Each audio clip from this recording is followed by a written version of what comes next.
Hello everyone, welcome to replica world. आज हम बात करेंगे केवीएस पीजीटी बायोलॉजी के प्रीवियस ईयर क्वेश्चंस के बारे में, यानी कि कुछ हम क्वेश्चंस करेंगे। तो चलिए शुरू करते हैं। सबसे पहला क्वेश्चन है, in paramecium the process of reconstruction of nuclei in a single individual which takes place without the fusion of gametic nuclei is known as. कहने का मतलब ये है कि पैरामीशियम में एक प्रोसेस होती है जहाँ पे न्यूक्लियस का रिकंस्ट्रक्शन होता है और यहाँ पे कोई फ्यूजन भी नहीं होता है गैमेटिक न्यूक्लियस के बीच में। तो ऐसी प्रोसेस को हम क्या बोलते हैं? चार ऑप्शन है हमारे पास, साइटोगेमी, ऑटोमिक्सिस, हर्निक्सिस या एंडोमिक्सिस। तो इसका जो आंसर है वो आंसर है हमारा एंडोमिक्सिस, ऑप्शन डी। चलिए अब चलते हैं नेक्स्ट क्वेश्चन पे। नेक्स्ट क्वेश्चन है, in which of the canal system spongocoel is lined by choanocytes. जो पॉरीफेयर्स होते हैं उनमें हमारा कैनाल सिस्टम होता है, हमें पता है वाटर कैनाल सिस्टम होता है, तो वहाँ पे कैविटी होती है जिसको स्पॉन्जोसील बोलते हैं। तो स्पॉन्जोसील क्वेनोसाइट्स से कहाँ पे कौन से टाइप के कैनाल सिस्टम में लिंक होती है? तीन तरीके के कैनाल सिस्टम होते हैं हमारे पॉरीफर्स में, एस्केनॉइड टाइप, साइकेनॉइड टाइप एंड ल्यूकेनॉइड टाइप। तो इन तीनों टाइप के कैनाल सिस्टम में से ऐसा कौन सा कैनाल सिस्टम है जिसकी कैविटी जो है यानी स्पॉन्जोसील जो है वो स्पेशल टाइप के सेल से लाइंड होती है, यानी क्वेनोसाइट से लाइंड होती है? इसका आंसर है हमारा ए, एस्केनॉइड टाइप। ठीक है, अब चलते हैं हम नेक्स्ट क्वेश्चन पे, जो कि है हमारा question number 3। Nematocysts are present in which of the following phylum. तो हमारे निमेटोसाइट्स हैं ये, तो निमेटोसाइट्स कहाँ पर प्रेजेंट होते हैं, कौन से फाइलम में प्रेजेंट होते हैं? हमारे पास चार ऑप्शंस हैं, सिलेंट्रेटा, पॉरीफेरा, निमेटोहेल्मिन्थीज या इकाइनोडर्मेटा। तो इसका जो आंसर है वो है हमारा option number A, coelenterates. Coelenterates में मिलते हैं निमेटोसाइट्स। चलते हैं नेक्स्ट क्वेश्चन पे, question number 4। साइफिल्स a sexually transmitted disease is caused by. साइफिल्स किससे होती है, यानी कौन कोजल ऑर्गेनिज्म होता है? लिप्टोस्पायरा, पैस्चुरिला, ट्राइपोनीमा या विब्रियो। तो इसका जो आंसर है वो है ऑप्शन नंबर सी, ट्राइपोनीमा या ट्रिपोनेमा। चलिए चलते हैं हम नेक्स्ट क्वेश्चन पे। नेक्स्ट क्वेश्चन है हमारा, annual rings in a tree signify the age of the tree, what these annual rings are made of. किसी भी ट्री में कितनी एनुअल रिंग्स होती हैं ये उसकी एज को बता सकती हैं। तो एनुअल रिंग्स किस चीज़ की बनी हुई होती हैं? चार ऑप्शंस हैं, growing secondary phloem, growing secondary xylem, growing primary phloem या ग्रोइंग प्राइमरी जाइलम। देखिए इतना तो हमें पता है कि रिंग्स सेकेंडरी से बनती है, सेकेंडरी ग्रोथ से बनती हैं। अब हमें ये बस पता होना चाहिए कि सेकेंडरी जाइलम से बनती हैं या सेकेंडरी फ्लोएम से बनती हैं। तो इसका जो आंसर है वो है हमारा secondary xylem, growing secondary xylem इसका आंसर है, option number B. Next question पे चलते हैं। Two words comprising binomial nomenclature are. जब भी हम बायनोमियल नोमेनक्लेचर के अकॉर्डिंग किसी भी ऑर्गेनिज्म का नाम रखते हैं तो वो दो जो चीज़ें होती हैं, जो दो वर्ड्स होते हैं, वो कौन कौन से होते हैं? Family and genus, order and family, genus and species या स्पीशीज एंड वेराइटी। तो इसका आंसर हम सबको ही पता है, option number C, genus and species इसका आंसर है। ठीक है, चलते हैं हम नेक्स्ट क्वेश्चन पे। Birds differ from bats in the absence of. Birds bat से कैसे डिफर करती हैं, किस चीज़ की एब्सेंस होती है बर्ड्स में? ठीक है, होमोथर्मी, फोर चैम्बर्ड हार्ट, ट्रैकिया या डायफ्राम। तो इसका जो आंसर है वो है डायफ्राम। डायफ्राम नहीं होता है बर्ड्स में। ठीक है, चलते हैं नेक्स्ट पे। ठीक है, नेक्स्ट पे चलते हैं हम। Which of the following disease is caused by virus and transmitted by mosquito? ऐसी कौन सी डिजीज होती है जो वायरस कॉज करता है बट वो डिजीज ट्रांसफर होती है मॉस्किटो के थ्रू? तो हमारे पास चार ऑप्शन है, टाइफस, प्लेग, ट्रिपैनोसोमियासिस या फिर येलो फीवर। तो इसका जो आंसर है वो है हमारा येलो फीवर। हालांकि बहुत सारी ऐसी डिजीज होते हैं जो वायरस से कॉज होती हैं और ट्रांसमिट करते हैं मॉस्किटो, बट वो ऑप्शंस में नहीं है। ऑप्शन जो इसका करेक्ट है वो है येलो फीवर।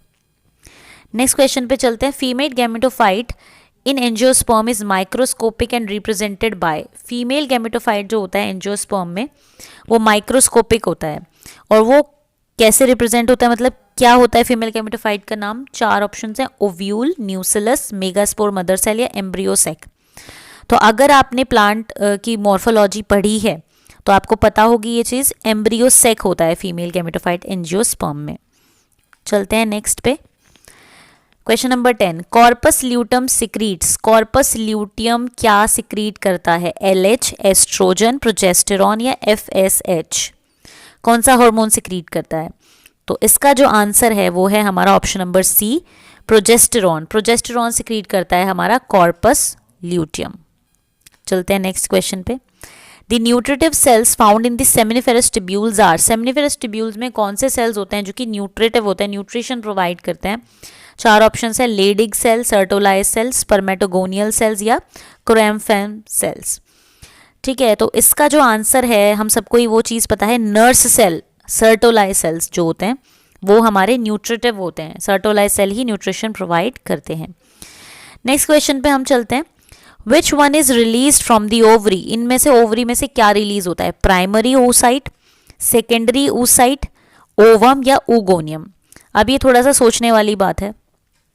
जब हमारी जो ओवरी होती है उसमें से हम कहते हैं ओव्यूलेशन हुआ, ओव्यूलेशन हुआ तो ओवम निकलता है ना, बट जो वो हमारा फीमेल गैमेट होता है वो उस टाइम पे कौन सी कंडीशन में होता है, हमें ये भी चीज़ देखनी पड़ेगी। तो जो हमारा फीमेल गैमेट होता है वो सेकेंडरी oocyte स्टेट में होता है, और जब स्पर्म उसके साथ फिर फ्यूज़ करता है तब जाके वो ओवम बनता है ना। तो ये चीज़ हमें ध्यान रखनी पड़ेगी। तो सेकेंडरी oocyte, तो देखिए इस तरीके के क्वेश्चन डिफाइन करते हैं KVS के लेवल को, क्योंकि हमें आज तक हमने यही पढ़ा कि ओव्यूलेशन होता है तो ओवम निकलता है, बट अगर हमने उस प्रोसेस को डीप में पढ़ा होगा, जो कि NCERT में भी डीप में दिया हुआ है, मतलब NCERT में पूरी प्रोसेस दी हुई है, तो अगर हमने प्रोसेस को सही से पढ़ा होगा तभी हम ये बात बता पाएंगे कि सेकेंडरी oocyte की स्टेज में रिलीज होता है ओवरी से। ठीक है, नेक्स्ट क्वेश्चन पे चलते हैं हम। Contraceptive oral pills help in birth control by, जो कॉन्ट्रासेप्टिव ओरल पिल्स होती हैं वो बर्थ कंट्रोल को किस मैकेनिज्म के थ्रू रोकती हैं? प्रिवेंटिव ओव्यूलेशन, किलिंग ओवा, killing sperms, forming barriers between sperm and ओवा? तो इसका जो आंसर है वो है preventing ovulation. Contraceptive oral pills ovulation नहीं होने देती, रिलीज नहीं होने देती ओवम को, तो उससे हमारा क्या होता है? बर्थ कंट्रोल होता है। नेक्स्ट है, चाइज्मा आर फर्स्ट सीन ड्यूरिंग, जो चाइज्मा होता है वो सबसे पहले हमें कौन सी स्टेज में दिखता है? चार ऑप्शन है, लिप्टोटीन, पिकाइटीन, जाइगोटीन या डिप्लोटीन? तो इसका जो हमारा आंसर है वो है डिप्लोटीन। ठीक है, डिप्लोटीन में चाइज्मा देखने को मिलता है। बात करते हैं नेक्स्ट क्वेश्चन की। The most common indicator organisms that represent polluted water is, most common indicator organism कौन सा होता है जो कि पॉल्यूटेड वाटर को इंडिकेट करता है?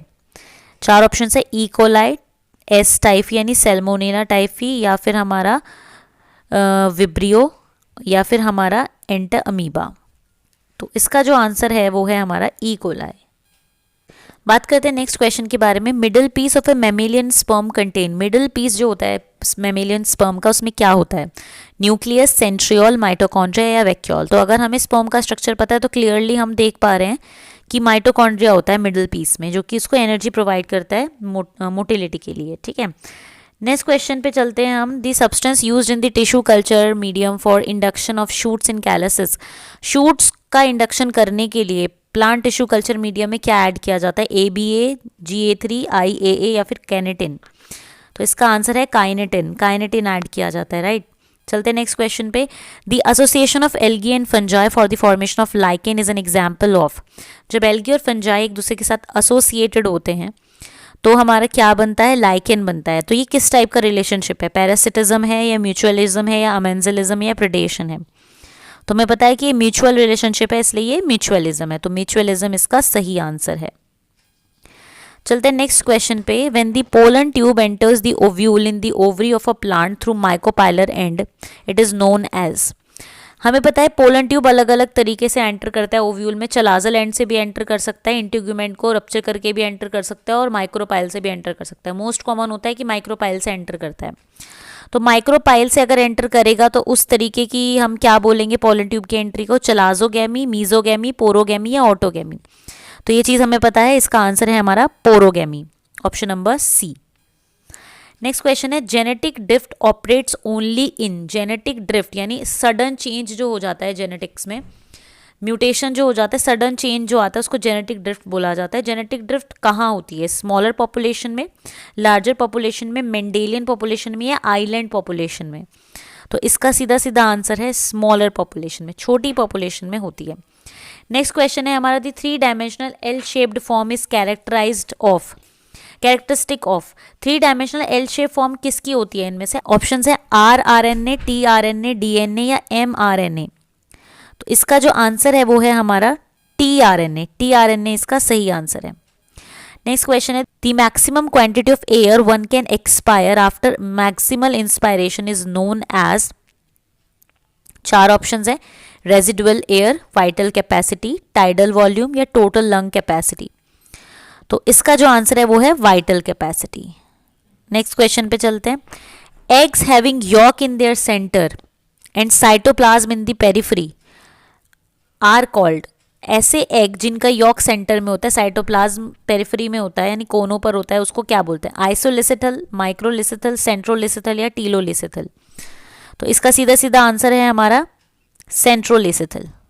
ठीक है, चलते हैं नेक्स्ट क्वेश्चन पे। Chlorosis in plants occur due to deficiency of. Plant की क्लोरोसिस हो जाती है किस न्यूट्रिएंट की डेफिशिएंसी की वजह से होती है, किस एलिमेंट की डेफिशिएंसी की वजह से होती है, यानी कमी की वजह से होती है? जिंक, कैल्शियम, क्लोरीन या बोरोन। तो इसका आंसर है जिंक। जिंक की कमी की वजह से होती है, आंसर होगा ए, जिंक। नेक्स्ट चलते हैं, which of the following cell organelle is in continuation with the outer membrane of nucleus. इनमें से कौन सी सेल ऑर्गेनेली न्यूक्लियस की कंटिन्यूएशन में है? कंटिन्यूएशन में है न्यूक्लियस की आउटर मेम्ब्रेन के। 4 ऑप्शन है, लाइजोजाइम, एंडोप्लाज्मिक रेटिकुलम, माइटोकॉन्ड्रिया या पेरोक्सिसोम्स। तो इसका जो हमारा आंसर है वो है हमारा एंडोप्लाज्मिक रेटिकुलम। ठीक है, नेक्स्ट हम चलते हैं, the first product formed in C3 cycle is. C3 cycle में सबसे पहला प्रोडक्ट कौन सा बनता है? 4 ऑप्शंस हैं, 3-फॉस्फोग्लिसरिक एसिड, 1,3-डाइफॉस्फोग्लिसरिक एसिड, डाइहाइड्रोक्सी एसीटोन 3-फॉस्फेट या ग्लिसरल्डिहाइड 3-फॉस्फेट।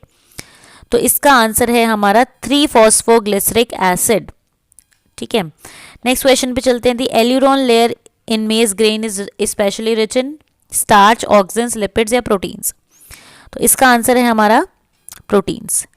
नेक्स्ट क्वेश्चन पे चलते हैं, bryophytes are not characterized by. Bryophytes में क्या नहीं होता है इनमें से? Vascular tissues, well developed root system, alternation of generation,